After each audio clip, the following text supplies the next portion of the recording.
প্রথমে এইটা করব, দেখো এইখানে 1 2 3 4 5 6 7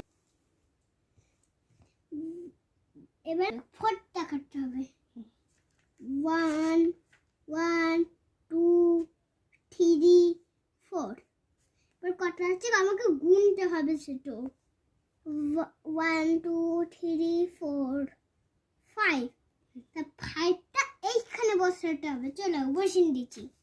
দেখো তোমরা কেমনি করে 5 লিখতে জানো কমেন্ট বক্সে জানো। আমি অঙ্কটা আমার কেমন লাগলো, এবার আমি এইটা করব। এই অঙ্কটা কি অঙ্ক বলো কমেন্ট বক্সে জানিও।